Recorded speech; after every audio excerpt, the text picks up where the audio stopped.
ಈಗ ಮತ್ತೊಂದೆಡೆ ನಾಯಕರು ಏನ್ ಮಾತನಾಡಿದ್ದಾರೆ, ಇದನ್ನೆಲ್ಲ ಇಲ್ಲೇ ಮುಗಿಸೋದ್ರ ಬಗ್ಗೆ ಏನಾದ್ರೂ ಮಾತನಾಡ್ತಾ ಇದ್ದಾರಾ ಅಥವಾ ಮತ್ತೆ ಮುಂದುವರಿಸುವ ಬಗ್ಗೆ ಏನಾದ್ರೂ ಲಕ್ಷಣಗಳು ಕಂಡು ಬರ್ತಾ ಇದೆಯಾ? ಹೇಗೆ ನಾಳೆ ಮತ್ತೆ ಇದು ಏನಾದ್ರೂ ಮತ್ತಷ್ಟು ಸಂಘರ್ಷಕ್ಕೆ ಕಾರಣ ಆಗುತ್ತಾ? ಹೇಗೆ ಸಿದ್ದು?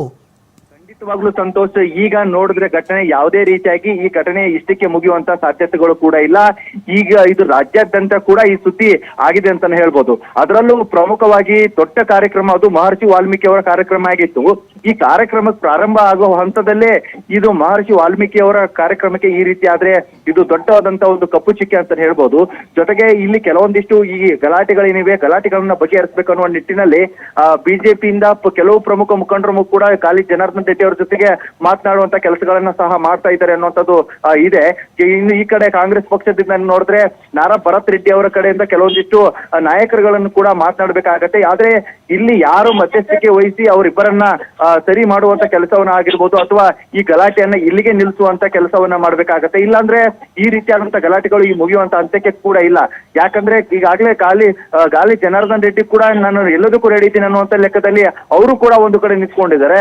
ನಾನು ಯಾವುದಕ್ಕೂ ಕಡಿಮೆ ಇಲ್ಲ ಅಂತ ಹೇಳ್ಬಿಟ್ಟು ನಾರಾ ಭರತ್ ರೆಡ್ಡಿ ಅವರು ಕೂಡ ಅವ್ರ ಮನೆ ಎದುರಡೆಗೆ ನಿಂತ್ಕೊಂಡಿರುವಂತದ್ದು.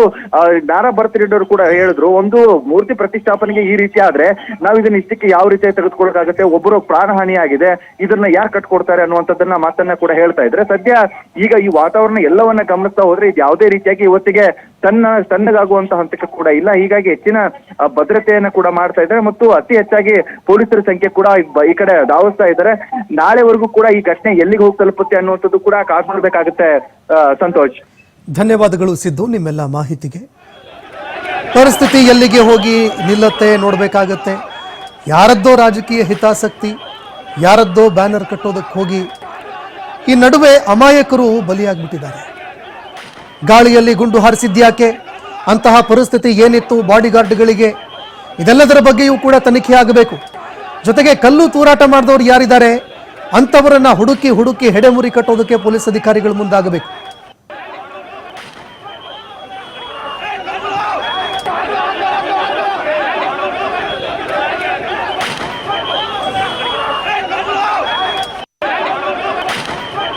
ಅವನು ಸತೀಶ್ ರೆಡ್ಡಿ ಪ್ರೈವೇಟ್ ಗನ್ಮೆನ್ಗಳನ್ನ ಕರ್ಕೊಂಡು ಬಂದು ಕಾನೂನಿಗೆ ಪೂರ್ತಿ ವಿರುದ್ಧ, ಪ್ರೈವೇಟ್ ಗನ್ಮೆನ್ಗಳು ಇಟ್ಕೊಳ್ಳುವಂಥದ್ದು ಪೂರ್ತಿ ಕಾನೂನಿಗೆ ವಿರುದ್ಧ. ಪ್ರೈವೇಟ್ ಗನ್ಮೆನ್ಗಳನ್ನ ತಗೊಂಡು ಬಂದು ಈ ರೀತಿ ಬುಲೆಟ್ಗಳನ್ನ ಹಾರಿಸಿ ಇವತ್ತು ಕರೆಕ್ಟಾಗಿ ನಾನು ಬಂದು ಕಾರಲ್ಲಿ ಇಳಿದೀನಿ, ಫೈರಿಂಗ್ ಸ್ಟಾರ್ಟ್ ಆಗಿದೆ. ಬಹಳ ರೌಂಡ್ಗಳು. ನಮ್ಮವರು ಮೋಸ್ಟ್ಲಿ ವಿಡಿಯೋ ಕೂಡ ಮಾಡಿರ್ಬೇಕಂತ ಅನ್ಕೊಳ್ತೀನಿ.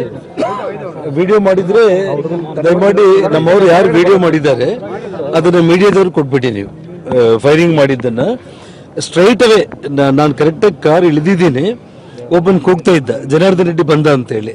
ಬಂದ ತಕ್ಷಣ ಫೈರ್ ಮಾಡ್ರಿ ಅಂದ ತಕ್ಷಣ ಫೈರಿಂಗ್ ಸ್ಟಾರ್ಟ್ ಮಾಡಿದ್ರು. ಅಂದ್ರೆ ವಿಷಯ ಏನಂತಾಗಿ ನಾನು ಹೇಳ್ತಾ ಇದ್ದೀನಿ, ಅವನು ನಾರಾಯಣ್ ರೆಡ್ಡಿ ಭರತ್ ಅವರ ಅಪ್ಪ, ಅವನು ದೊಡ್ಡ ಕ್ರಿಮಿನಲ್ ಅಸಲ. ಅವನು ಬಳ್ಳಾರಿಯಲ್ಲಿ ನಾವು ಈ ಕ್ರಿಮಿನಲ್ಗಳ ವಿರುದ್ಧನೇ ನಾವು ಫೈಟ್ ಮಾಡ್ತಾ ಬಂದಿದ್ದು, ನಾನು ಮತ್ತು ಶ್ರೀರಾಮುಲು ನಮ್ಮ ಸಹೋದರೆಲ್ಲರೂ ಕೂಡ.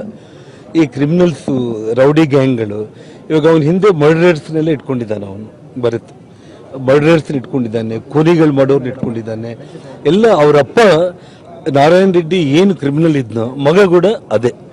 ಅವನು ಸತೀಶ್ ರೆಡ್ಡಿ ಪ್ರೈವೇಟ್ ಗನ್ಮೆನ್ಗಳನ್ನ ಕರ್ಕೊಂಡು ಬಂದು ಕಾನೂನಿಗೆ ಪೂರ್ತಿ ವಿರುದ್ಧ, ಪ್ರೈವೇಟ್ ಗನ್ಮೆನ್ಗಳು ಇಟ್ಕೊಳ್ಳುವಂಥದ್ದು ಪೂರ್ತಿ ಈಗ ಸಾಯಂಕಾಲ ಹೊತ್ತು ಒಂದು 500 ಜನ ಹುಡುಗರು ಬಂದಿದ್ರು. ಅವ್ರೇನೋ ಮಾತಾಡ್ತಿದ್ರು. ಆ ಟೈಮ್ ಅವ್ರೇನೋ ಒಂದು ಕಲ್ಲು ಹೊಸೆಯೋದು, ಇವರೇನೋ ಒಂದು ಕಲ್ಲು ಹೊಸೆಯೋದು ಆಗಿದೆ. ಆ ಟೈಮಲ್ಲಿ ಒಂದು ಕಾನಿಸ್ಟೇಬಲ್ಗೆ ಒಂದು ಏಟ್ ಬಿದ್ದು ಅದ್ರ ಪಕ್ಕಕ್ಕೆ ಸತೀಶ್ ರೆಡ್ಡಿ ಸತೀಶನ್ ಅವರಿಗೆ ಒಂದು ಏಟ್ ಬಿದ್ದಿದೆ ಅಂತೇಳಿ ನನ್ನ ಮಾಹಿತಿ.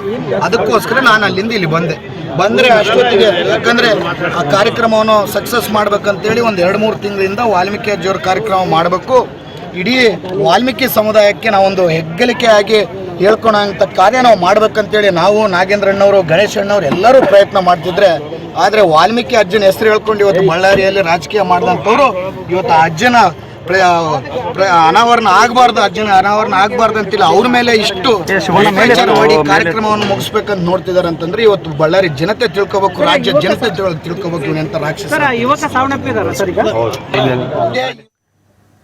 ಇದಿಷ್ಟು ಈ ಕ್ಷಣದ ಅಪ್ಡೇಟ್ಸ್. ನೋಡ್ತಾ ಇರಿ TV5 ಕನ್ನಡ, ಇದು ವಾಸ್ತವದ ಪ್ರತಿರೂಪ.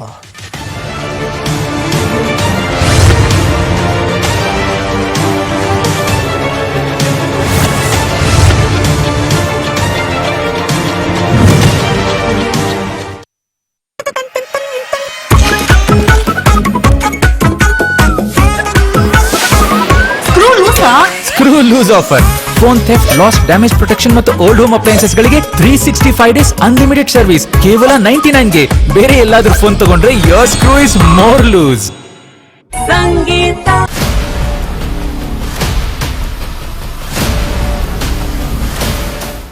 ಹಾಯ್ ಹಲೋ ನಮಸ್ಕಾರ, ವೆಲ್ಕಮ್ ಟು ವೈರಲ್ ಅಡ್ಡಾ. ಇವತ್ತಿನ ವೈರಲ್ ಅಡ್ಡಾದಲ್ಲಿ